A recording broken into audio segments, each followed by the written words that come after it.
A Marina Orlandi, nós já trabalhamos em 2 instituições, né, em setores distintos.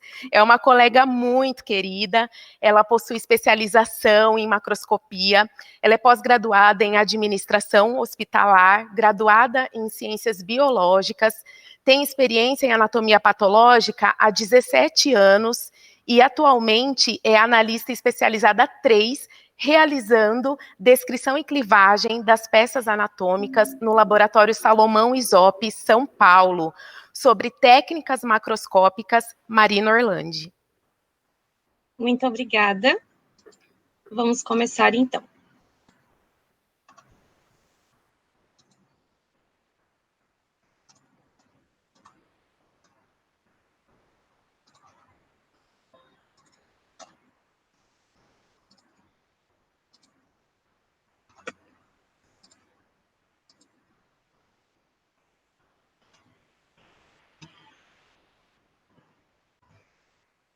Eu não sei se vocês conseguem ainda me enxergar. Agora.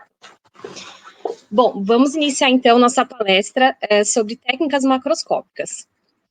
Para que possamos então dar início do que são as técnicas macroscópicas, eu vou explicar um pouquinho sobre como funciona o laboratório de anatomia.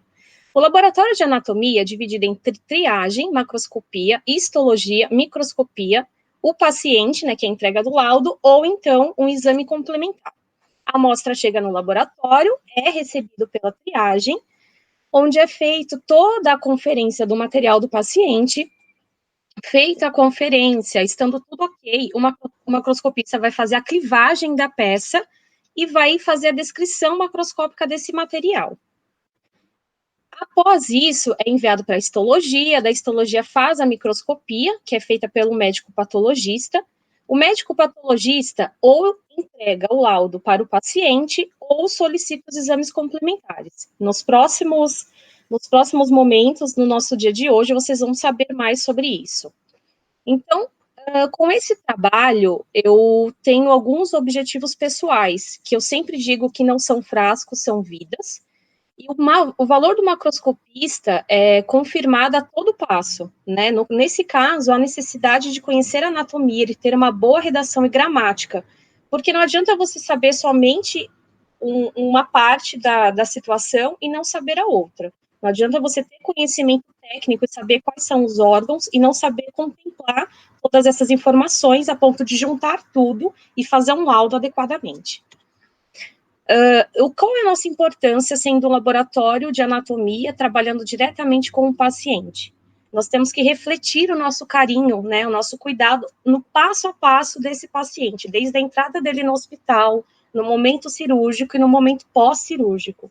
Então, diretamente da macroscopia, nós temos acesso a transmitir esse cuidado com ele, desde da macroscopia, que seria clivagem e descrição, no armazenamento da amostra, quando vai guardar o frasco do paciente, deixar os dados dele todo certinho, todo bonitinho, para que haja uma situação que vá contemplar um exame complementar, caso necessário, e assim o recebimento do laudo do paciente ser de modo adequado.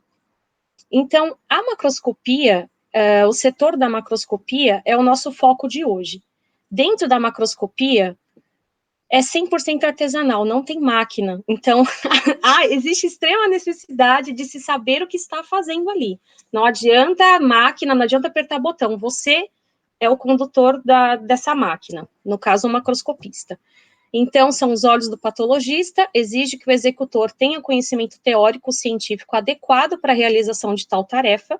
As amostras podem ser divididas por complexidade, isso vai de acordo com cada laboratório, mas basicamente são divididas em biópsias e peles, que são as baixas complexidades, a peça média e a peça alta, que são as especificamente tumorais. E alguns lugares acham que intestino, eles entram na alta mesmo que não tenha tumor. Então, o macro, na verdade, é um macroartista, ele tem que ser bem completo. Dentro das biópsias, existe um cuidado específico que precisa ser muito minucioso, digamos assim. Dentro da instituição em que eu trabalho, nós usamos os múltiplos fragmentos acima de 10 fragmentos, né? Até 10 você consegue contar, então não são múltiplos. Porque essa preocupação? Porque cada um desses fragmentos, se o deles tiverem tumor, e você dizer muitos, o médico não consegue ter noção em quantos fragmentos existia o tumor. Tendo uma noção, ele pode conversar com o cirurgião e tentar uma conduta de tratamento para esse paciente. Então, já no momento da biópsia, sua responsabilidade como macroscopista já se inicia. Então, existe esse cuidado desde a biópsia, para que ao longo da sua carreira, né, dentro do laboratório, você consiga ter uma noção do que você está fazendo ali dentro. Então, aqui tem fragmento de biópsia, fragmentos de endométrio. Para fragmentos filiformes, existe a extrema necessidade de se alinhar os fragmentos. Por quê? Porque é a mesma situação anterior. Alinhando os fragmentos, você consegue mostrar para o médico, na hora de dobrar o papel, para que facilite a inclusão. Quando chegar na lâmina, ele consiga ver fragmento no seu maior eixo, né, no longo eixo, para que na hora de desbastar o bloco, os fragmentos não se acabem antes dos outros, eles possam ser nivelados e favorecer a microscopia, que vai favorecer o laudo. Então, todo o nosso passo a passo, existe esse cuidado para fazer com que o paciente receba um laudo adequado. Nosso trabalho sempre vai ser refletir o carinho para o paciente. E para que dentro do laboratório, a continuidade do seu trabalho possa ser adequada, né? Não adianta você fazer um trabalho de qualquer jeito e achar que o próximo setor vai fazer um trabalho adequado. Então, sempre tem que caminhar na mesma linguagem, no mesmo eixo. Bom, aqui existe um problema bem familiar nas mamotomias, ou no core biopsy, que acontece, são fragmentos filiformes. Alguns lugares, eles tratam como múltiplos fragmentos. O core, que são esses fragmentinhos da imagem, eles são mais alinhadinhos, né? Eles vêm mais alinhados, que ele não tem tanta gordura. Só que os fragmentos de mamotomia, que infelizmente eu não consegui uma imagem adequada, eles vêm todo embaraçados. Aí mais para frente eu vou mostrar para vocês uma situação que aconteceu com isso. Então, dentro dos fragmentos filiformes tem o core, permanecer a mesma instrução, né, alinhar os fragmentos, contar os fragmentos presentes dentro do frasco, dar a característica e consistência, o tamanho das medidas seria o comprimento e o diâmetro. Fragmentos múltiplos dentro do setor de fragmentos ainda, de biópsias. Juntar todos os fragmentos, simetrizar. Eles já são cortados, mas por que não cortá-los mais? Podemos cortar a ponto de deixar eles todos simetrizados, mais uma vez, para favorecer o próximo passo da nossa biópsia. Aí temos, então, o disco intervertebral, que entra dentro dos fragmentos múltiplos.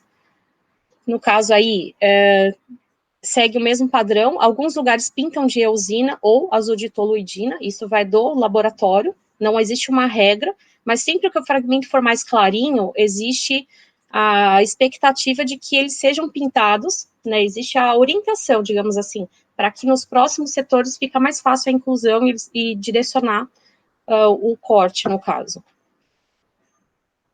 Por que não abarrotar os fragmentos? Porque o próximo passo usam essas caixinhas. Alguns lugares chamam de forminha, outros chamam de base mold. Essas forminhas são usadas na técnica. Então, se você abarrota o fragmento, eles não têm espaço para colocar dentro dessas forminhas. Então, isso vai dificultar a análise do próximo setor. Como eles vão alinhar os fragmentos? Então, na macroscopia, já tem que se dosar a quantidade de fragmentos que vá dentro. A minha mãe teve câncer de mama faz mais ou menos uns 4 anos, agora ela tá bem, graças a Deus. E esse relato familiar é para que vocês pensem com relação a múltiplos fragmentos. Não vamos ter preguiça de contar os fragmentos. Deu para contar? Vamos contar, por que não? A minha mãe fez uma mamotomia, o laboratório em que minha mãe fez a mamotomia juntou todos os fragmentos, abarrotou o cassete, deu como grau nuclear e grau histológico nível 2, né, que seria o grau 2, que é um tratamento menos agressivo. Pedimos a revisão em outro laboratório, desbastaram o bloco, refizeram a análise, e aí subiu o grau da minha mãe para grau 3. O grau 3, ele exige que o tratamento seja mais agressivo. Então, minha mãe já tinha quimioterapia agendada, e precisou fazer quimioterapia, mais radioterapia com sessões aumentadas. Tudo isso porque não tiveram o carinho de fazer, no caso, o alinhamento dos fragmentos como como necessário. Então, aqui tem a cor. A cor é bem parecida com a mamotomia. A mamotomia é como se fosse um fragmento desse, mas ele é mais gorduroso, ele tem mais tecido amarelo. Então, eles ficam mais emaranhados. Então, fica aquele bolinho, assim, que não é tão fácil de desfazer, mas com cuidado é possível, tá? Então, essa é a maneira correta de fazer a amostragem para o próximo setor, no caso, a técnica.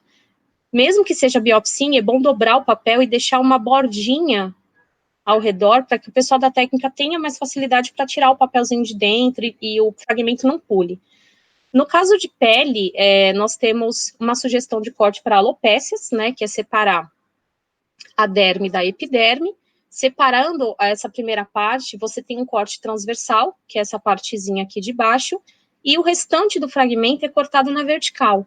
Cortando na vertical, o médico vai conseguir ver o eixo do folículo piloso, né? Caso o paciente tenha uma alopécia, você vai dar 2 pontos de visão: o corte transversal, que é esse de baixo, e o corte vertical. No corte transversal, o médico consegue ver toda a circunferência do folículo piloso, e no fragmento de cima, o médico consegue ver no maior eixo. Então, essa é a importância. Nós temos que atender melhor a técnica, o médico e o paciente, e é possível, basta ter carinho e cuidado. Dentro das peças médias tem as vesículas. Alguns lugares acham que isso é baixo, mas alguns lugares acham que isso é médio, vai de acordo com cada laboratório. O que é importante pegando uma vesícula, ter o mesmo carinho de todas as peças, observar se não tem pólipos na mucosa, que são esses pontinhos brancos. Não sair cortando sem cuidado. Sempre que possível, pinta a margem de ressecção. Caso houver, assim, uma suspeita de câncer, de tumor na vesícula, a margem de ressecção já está devidamente pintada, né? Então, é um cuidado maior. Da mesma forma, o apêndice, no caso, cuidado, né, na hora de observar ali o grampo. Caso tenha grampo, tire com cuidado, pinte a margem de ressecção. Atualmente, o corte é feito dessa maneira, né, como eu estou mostrando aqui na foto. Vou pintar a margem de ressecção e vou partir, como eu parto aqui a margem, no caso, a porção distal. A margem de ressecção e a porção distal é cortada da mesma forma, né? Então, assim, caso tenha algum tumor aqui dentro, o médico consegue ver a transição desse tumor saindo para a extremidade. A placenta, alguns lugares coloca essa placenta, no caso, em, digamos que peça média. Alguns lugares não tem essa separação. O que é importante na placenta? Nossa, que coisa nojenta. Então, existe estudos, começou em 2015, se eu não me engano, que o formato da placenta, ela tem restrição com relação a problemas cardíacos. Então, na verdade, ela restringe que o paciente que nasceu de uma placenta ovoide, ela venha a ter problemas cardíacos na vida futura. Então, o que acontece? Existe sim um estudo para que tenhamos mais cuidados na descrição, não colocar tudo como ovoide. Mede direitinho, observa, vê se tem uma diferenciação mesmo no formato, observa direitinho com relação à posição do cordão, se está solto o cordão, se o cordão está preso na membrana, se está espiralado ou não está. Quais são as espiras do cordão? Eu vou mostrar mais para frente como é que a gente faz a contagem. Todas as placentas são iguais? Não são. Existem placentas raras. Essa foto eu consegui de um artigo científico, porque a foto que eu tinha não estava muito boa. Então, ela pode ser bilobada. Muitas pessoas olham e acham que isso aqui é gemelar. Não é gemelar. A bilobada é a mesma placenta, é um cordão para uma placenta que ela tem uma subdivisão. Ela permanece presa pelo corpinho aqui da face materna. Ela não fica solta. A gemelar, ela tem umas outras características que nós não temos, infelizmente, foto adequada, porque devido à quarentena, nosso acervo de fotos não ficou tão bom. Peço desculpas, num outro momento que possível eu trago para vocês. E a cincestura uriata, que é quase um trava-línguas, né? ela é parecida com a bilobada. A única diferença é que tem os vasos nutridores para o segundo lobo. Ela é presa pela membrana. Encontrou essas duas placentas, chama o patologista. Não vá achando que é gemelar, que isso muda todo o diagnóstico para a mãe. Ela vai receber outras informações, pode haver uma desavença entre paciente e médico, tá? Tenha cuidado em todo momento que você estiver lidando com peças cirúrgicas. Não descarte nenhuma possibilidade, não acho que sua pergunta é boba. Pergunta para o colega, para o patologista, nunca fica na dúvida, tá? Aqui é uma situação de placenta com calcificações.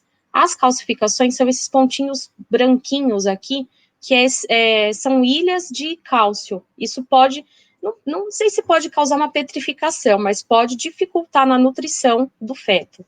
E a placenta de baixo são áreas esbranquiçadas com infarto. Caso queira ler mais sobre essas informações, tem o nome do artigo científico aí, que é um artigo espanhol.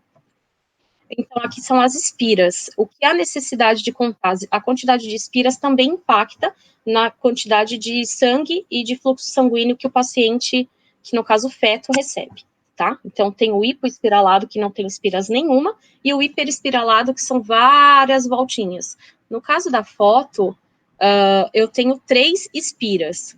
São 3 espiras que eu coloquei aqui nas setinhas. Tem uma aqui, bem singela, outra aqui, e outra aqui bem grandona.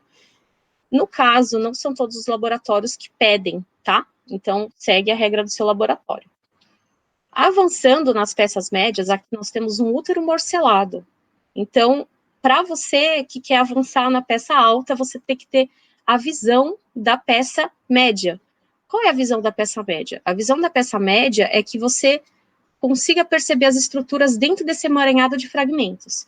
Dentro dessa área, você vai, dentro dessa peça, eu tenho endométrio e nódulos. Onde eu coloquei a setinha, são os nódulos. E eu vou mostrar onde estão os endométrios. Essas partezinhas mais maciazinhas aqui, ó, são mais brilhantes a parte do endométrio. Então, quando você tiver dificuldade, tateia para você ver onde está a parte mais macia, tá? É o segredo para descobrir onde está o endométrio. E eu separei os fragmentos que tem maior área de endométrio. Não é tão visto, mas quando você vê no corte, é mais clarinho o endométrio. E o restante é o miométrio. E aqui, tudo é a parte com nódulo. Como são múltiplos fragmentos, você tem que manter uma seção lógica. Como é que ocorre a descrição de uma seção lógica? Você vai descrever o fragmento de fora para dentro. Superfície externa, superfície de corte, e no corte, o que você encontrou?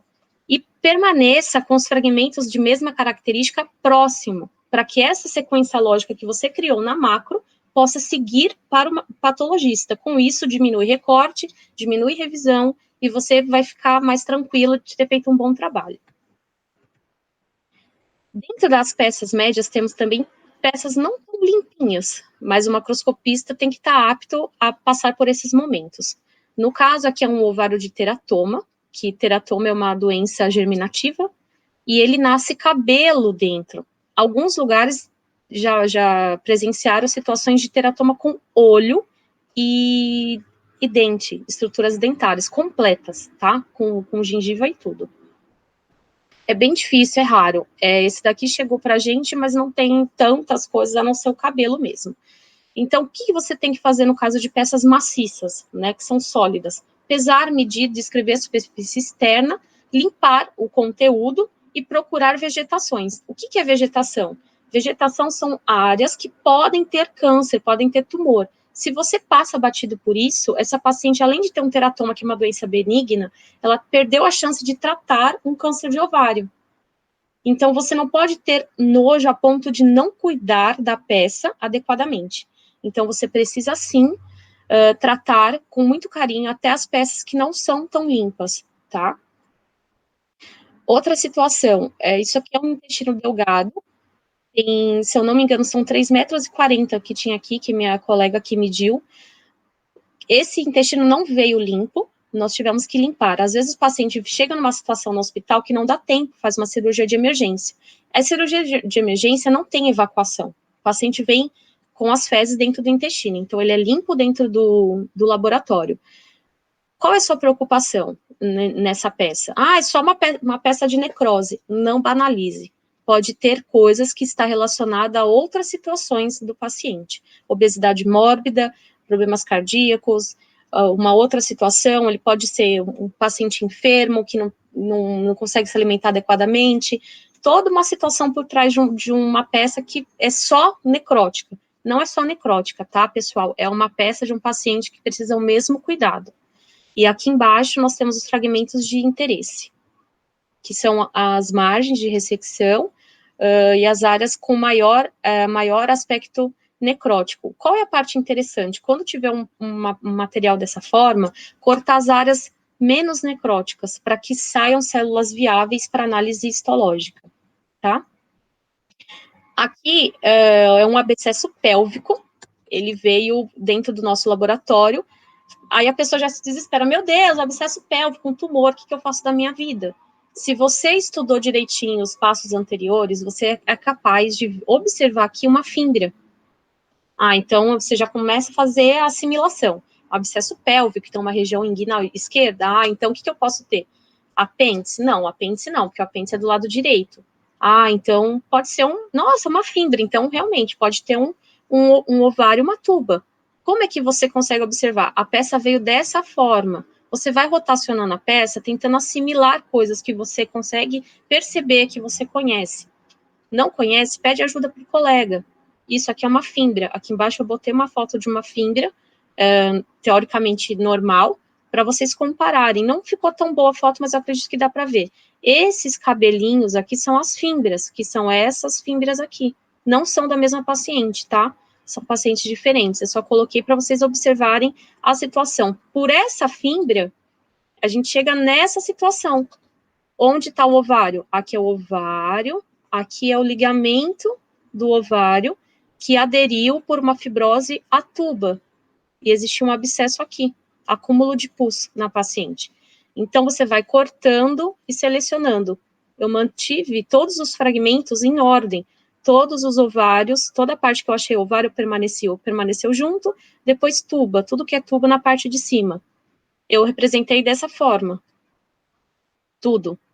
Aí você coloca do fragmento do bloco A ao bloco C, por exemplo, ovário, do bloco E ao bloco F, do bloco H, tuba. É um exemplo, um modo de dizer. Para que o médico possa saber quais as áreas que você achou com a característica que tem aquele órgão, certo?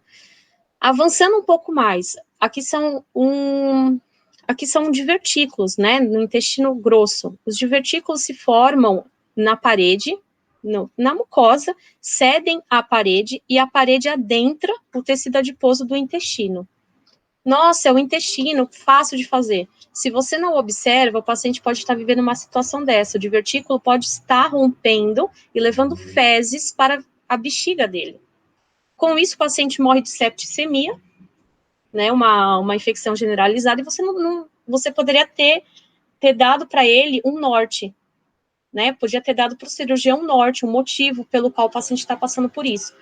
Então, mais uma vez eu digo, não banalize nenhuma peça, não diga, eu sei fazer, tudo é fácil, não é, toda peça tem seu grau de preocupação.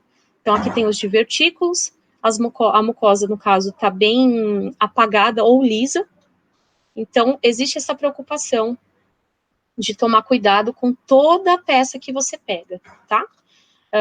Observou o divertículo, observa se tem outra lesão, se tem outra área irregular. É importante dar as distâncias, porque às vezes pode não parecer, mas tem um polipinho perdido ali que pode dizer muita coisa.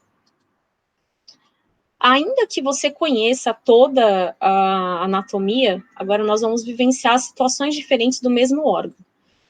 Isso aqui é um rim, tem um tumor aqui na pelve renal, tem uma dilatação aqui nos cálices, e esse tumor, ele ficou restrito ao ureter. O ureter é esse caninho que desce aqui.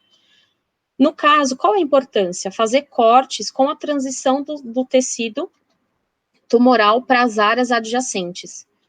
Faça cortes sequenciais, pinta toda a cápsula. Alguns lugares não gostam que pinta, tá? Então, pinta de acordo com o protocolo interno do laboratório. As características da lesão é muito importante, ó, eu peço aqui, né, tenho as orientações de pesar e medir, posicionar anatomicamente correto, nem sempre vem o lado, se é direito ou esquerdo. Como que a gente consegue saber? O ureter é para baixo. Então, você já sabe que o ureter é para baixo, aqui é o polo superior, polo inferior. Como é que eu vou saber se é direito ou esquerdo? A posição posterior do rim, ela tem mais gordura, que ela serve para proteger o rim. Então, a parte que tiver mais lisinha é a parte da frente. Alguns lugares pedem que não afirmem. Então, mais uma vez eu informo, não façam isso se o médico, o patologista do local onde você trabalha, não orientou fazer dessa forma, tá? Respeite sempre o protocolo interno do laboratório. Então, aqui, esse rim aqui foi tumor pélvico. Esse outro rim, ele tá no terço médio, né, entre a cortical e a medular. Ele não é pélvico, porque pélvico seria nessa regiãozinha aqui do ureter. Ele tem uma membraninha aqui, ó, restringindo. Se essa membrana não existisse, aí sim, seria pélvico. Alguns médicos podem dizer coisas diferentes com relação a isso, porque eles veem a nível celular, né? Nós estamos vendo o nível macroscópico, que não faz uso de equipamento nenhum. E além desse tumor, existe uma área cística, né, que é continuação desse tumor. Também é importante da relação do tumor com o tecido adjacente, seguir o protocolo específico do local. Então, aqui, como eu estou dizendo, né, como eu escrevi, mesmo que seja analisado o mesmo órgão, sempre haverá variações quanto ao tamanho, posição do tumor, bem como os tecidos adjacentes. Vocês perceberam que o rim anterior não tinha essa característica, e é um rim. Ah, então eu já sei fazer todo o tumor de rim? Não, sempre vai existir um órgão com uma característica, o mesmo órgão com tumor de características diferentes. Isso aqui também é um rim, só que o tumor desse rim é na adrenal. A adrenal é essa glândulazinha aqui de cima. E ele se expandiu, ó, ela ficou esticada. Toda essa partezinha laranja é a glândula adrenal. Então ele ficou esticadinho ali, ó. E isso tudo pegou o polo superior do rim direito, certo? Então, tem que descrever as áreas de aspecto necrótico, bem como as áreas hemorrágicas e áreas císticas. Bom, aqui nós vamos agora falar sobre tumor de intestino, que houve uma mudança de protocolo em caso de ter... Não posso dizer uma mudança de protocolo, eu acredito que seja uma adaptação, né, de protocolo de intestino. Qual é a orientação que nós temos? Isso aqui só o intestino grosso? Não, isso é uma hemicolectomia direita, que tem ilho terminal, seco, colo, ascendente e apêndice. Então, você vai descrever essa peça inteira? Não. Você tem que medir, pintar as margens de ressecção, seguindo o protocolo interno, descrever a superfície externa, procurando os dados relevantes, observar bem a face de corte, se tem lesão, e essa lesão está perto da onde? Quais são as características dessa lesão? Essas características você precisa colocar descrevendo todo o intestino grosso, o intestino delgado e o apêndice. Você vai colocar, a margem proximal seria o intestino delgado, vai medir, o intestino grosso, que acopla, engloba, né, podemos dizer assim, o intestino delgado e o intestino grosso. E aqui o apêndice. O novo protocolo de intestino para intestinos tumorais é que faça a separação do tecido adiposo em 3 segmentos. O tecido adiposo, antigamente, era dissecado por completo. Agora não. Agora o intestino grosso, ele é feito a separação pelo peritumoral, todo o tecido adiposo da região tumoral é separada, tudo que for das outras áreas, e aqui em cima tem uma artériazinha, que é um vaso. Esse tecidinho gorduroso em torno dele vai ser dissecado de maneira diferente. Por mais que o médico vá somar todos esses linfonodos no laudo, isso serve para que o médico possa correlacionar o tumor com próximas situações que o paciente venha a viver. Não que nós queremos que ele tenha metástase, mas caso venha a ter, o médico consegue relacionar, então é peritumoral, ele pega a imagem do paciente, vê onde está o tumor e observa se tinha linfonodos perto. Então, isso vai casar com as informações de exames de imagem que ele venha a vivenciar mais para frente, certo? Então, aqui tem as medidas, tem as orientações, a mesma coisa, segmento de intestino grosso. Então, por que separar, né, o tecido adiposo em 3 porções? Para promover correlação adequada com os exames de imagem do paciente. Então, aqui, ó, o peritumoral. O peritumoral... ai, gente, perdoa que eu inverti aqui, ó. O peritumoral não é o vermelhinho, tá? O peritumoral é esse daqui, ó, de dentro, ó. Esse de dentro, do amarelo. Oi? E aqui seria do tecido adiposo das outras áreas, certo? Avançando mais um pouco, aqui temos um baço com linfoma. É um baço e um pâncreas. O médico mandou somente como baço.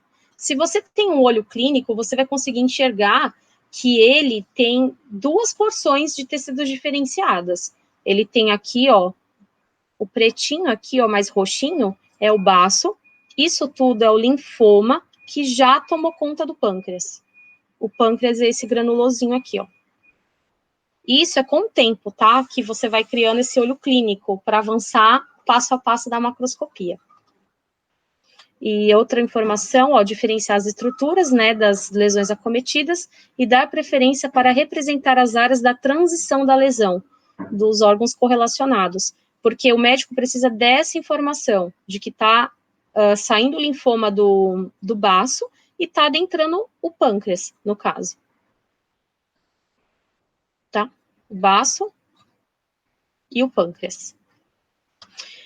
No caso, avançando um pouco mais aqui na nossa anatomia, nós temos uma mandibulectomia segmentar. Isso foi um tumor de língua que o paciente precisou retirar parte da mandíbula. Então, nós temos a língua, a mandíbula aqui, revestida por gengiva, os elementos dentários e aqui glândulas sublinguais, certo? Então, aqui eu fiz uma fotinho para vocês poderem entender como foi feita a cirurgia, porque a foto não tá tão boa, mas assim vocês conseguem assimilar melhor. Então, aqui, ó, no azul, a língua com lesão, da foto e da peça. O osso da mandíbula é esse daqui, ó, que percorre aqui, que seria o mesmo que esse daqui, que é a continuação daqui, certo? E a glândula sublingual, que na minha imagem não tem, aqui tem. Ela está embaixo desse tecido. Então, por que você tem que saber a variação dos tecidos anatômicos? Você tem que saber quais são, no caso, quais restrições precisa se perceber. Esse tecido é ósseo. Eu preciso separar esse fragmento, porque eu vou precisar descalcificar. Precisa fazer as informações aqui, a descalcificação dos elementos dentários. Como você vai proceder? Na Histolives já tem um link falando sobre descalcificação. Corre lá depois e veja direitinho, tá? Descalcificação de osso, de tecido ósseo e de tecido dentário, certo? É diferente o processo. O que você precisa separar? Você precisa serrar de uma maneira que vá pegar toda a transição desse tumor da língua para o restante do tecido. Eu não tenho os cortes desse material, mas eu já estou dizendo o cuidado que você tem que ter. Você precisa saber posicionar. A gente sabe que essa língua, essa posição é do lado esquerdo do paciente, por conta da posição da língua, por conta das outras estruturas que tinha aqui atrás, que pela foto não dá muito para vocês verem. Mas você precisa saber qual é o posicionamento, por qual motivo foi tirado e localizar, no caso, a lesão. Tudo parece igual, mas quando corta, fica bem branquinho e mais castanho o corte da onde está a lesão. Bom, agora é o momento mais importante da aula. Nós vamos falar agora sobre... Nós tentamos fazer uma gastro-duodeno-pancreatectomia, que é a famosa GDP, mas nós conseguimos digamos que uma duodeno-pancreatectomia, tá? Não conseguimos ela totalmente. Para que possamos conversar sobre essa peça, eu preciso dizer sobre em que ponto está esse órgão. Então, o que nós vamos conversar? A gastro-duodeno-pancreatectomia é uma cirurgia que envolve estômago, pâncreas e duodeno, que é essa região central do abdômen. Eu separei aqui uma figura, que está em inglês, mas dá para a gente entender, que tem o baço, o pâncreas e o duodeno, certo? Por que a gente precisa entender sobre isso? Porque essas estruturas, elas estão na região central do abdômen, estão próximas a todos os órgãos que carregamos dentro da nossa caixa abdominal. Então, perto do pâncreas tem o rim, o estômago, esse que está clarinho aqui, ó, fica na frente do pâncreas, que fica encostado no fígado, que fica do lado do baço, e embaixo do diafragma, que separa a caixa torácica da caixa abdominal. Então, qual é a preocupação dessa peça? Eu até brinquei, né? Essa aqui é a expectativa. Nossa, peça linda e maravilhosa. Essa é a realidade. A peça vem assim. Isso porque já está pintada, tá? Mais difícil seria se não estivessem pintada. Então, o que envolve nessa peça? Aqui nós temos um segmento de pâncreas. Esse granuladinho aqui ó, é pâncreas. E o contorninho aqui, tudo é duodeno. Qual é a dificuldade? Você precisa olhar essa peça e saber assim, e ser capaz de diferenciar as margens. E não é somente isso, eu vou voltar aqui um pouquinho, precisa falar um outro detalhe. O pâncreas, ele desemboca dentro do duodeno a papila duodenal maior. Tem duas marcaçõezinhas aqui, são dois furinhos, que eu não sei se vocês conseguem observar. Esse furinho é como se fosse uma comunicação do pâncreas com o duodeno. Então, caso tenha tumor daqui para cá, é importante porque o duodeno, ó, como podemos ver na figura, ele passa perto de outros órgãos. Então, é uma via de saída de um tumor, certo?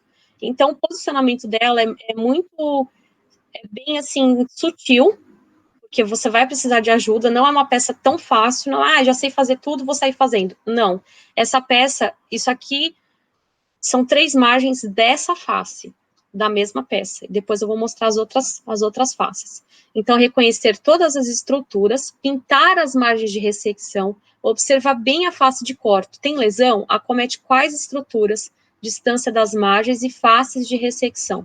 Diferenciar com tinta nanquim cada estrutura, distar lesão das margens e estruturas adjacentes, bem como as estruturas vasculares de cada estrutura envolvida.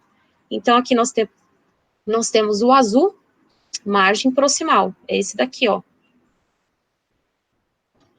Aqui a preta, a margem distal, que é essa daqui, e o amarelinho é a face anterior do pâncreas, certo? Continuando na mesma peça, nós temos aqui, ó, face posterior, o verdinho, processo uncinado, que ele é o final da cabeça do pâncreas, e o leito vascular são os vasos mesentéricos, esse vermelhinho. O que é o leito vascular? É por onde passa, ele não adentra, tá? Ele encosta.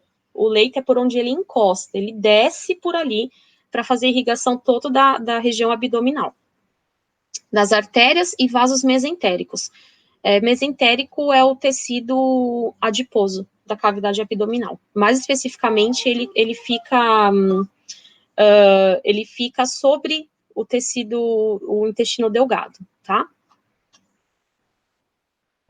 Então, ali, ó, cortando, nós temos aqui toda a estrutura de corte. Aqui dentro, ó, isso daqui é o duodeno, e a papila duodenal está aqui, ó, tomada por tumor, e isso é tumor da cabeça de pâncreas, que passou pela papila, e esse granuladinho aqui dentro é o tumor dentro da papila, certo? Aí aqui a outra superfície de corte, da mesma peça. Tudo isso é a mesma peça, ó. Aqui existe essa correlação. Infelizmente, na nossa peça não tem o estômago, infelizmente por estudo, mas bom porque o paciente ainda permaneceu com o seu estômago, né?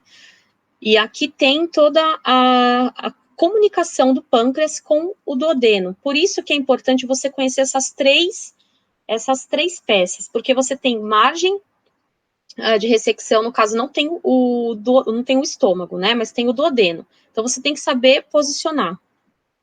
Saber o que é margem proximal, distal, o que é margem pancreática, o que é margem do colédoco, que é essa daqui, ó. Aqui existiria a vesícula, né? O ducto biliar digamos que é o caninho que liga a vesícula. Então, cortando isso daqui, é uma outra margem, que se não tem vesícula, não sabemos se a vesícula está ok, se o paciente já retirou ou não. Caso já tenha retirado e ficou só esse caninho lá, preso no paciente, e ele tiver tumor de pâncreas, é uma via de saída do tumor. Então, por esse todo momento, você precisa cuidar para que não exista um manuseio inadequado das peças tumorais, tá? Então, nunca banalize, nunca ache que você já sabe tudo. Você não saberá tudo. Tem coisas que a gente tem que aprender muito. Até quem tenha 17 anos na área tem muito que aprender. Esse protocolo aqui é protocolo diferenciado. Alguns lugares faz, mas em lugares que eu trabalhei só tirava 3 margens. Agora que eles estão botando em prática essas 7 margens, tá? Aqui já é outra peça de outro paciente. É a mesma peça, mas de outro paciente. Então, aqui nós temos novamente, ó, o pâncreas. Tudo isso aqui é pâncreas. E isso daqui é intestino delgado. Certo? Então, aqui nós temos a face anterior. Ah, e aqui, ó, essa haste metálica foi usada para canular a papila ou o ducto, tá? É sempre necessário canular, porque você precisa saber se existe a invasão desse estreito ou não, tá? Para que haja a informação correta se esse tumor está avançando por essa região ou não, certo? Então, aqui nós temos no amarelinho a face anterior, o processo uncinado está aqui embaixo, no azulzinho, a margem pancreática é essa daqui, que isso aqui é o pâncreas, e aqui o leito vascular em vermelho. A mesma peça em vista de outra posição, ó, temos aqui o processo uncinado, o leito vascular em vermelho, aqui, ó, margem pancreática, e a face anterior, bem amarelinho aqui, que não dá muito para ver nessa daqui. E a mesma peça, olhada de costas, essa daqui, ó, que no caso seria a face posterior, né? Aqui a face posterior pintada de preto, o processo uncinado, essa daqui, ó, foi pintada a margem do odenal. Aqui usou a mesma tinta porque já não tinha mais tinta, tá? Não tinha cor diferente para poder usar nas estruturas, porque são 7 estruturas que você precisa pintar. E aqui é a haste metálica no ducto cístico. Certo, pessoal?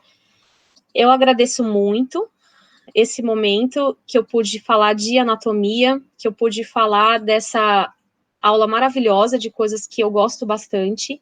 Agradeço muito a todos vocês. Agradeço pelo convite e muito obrigada a todos. Até mais.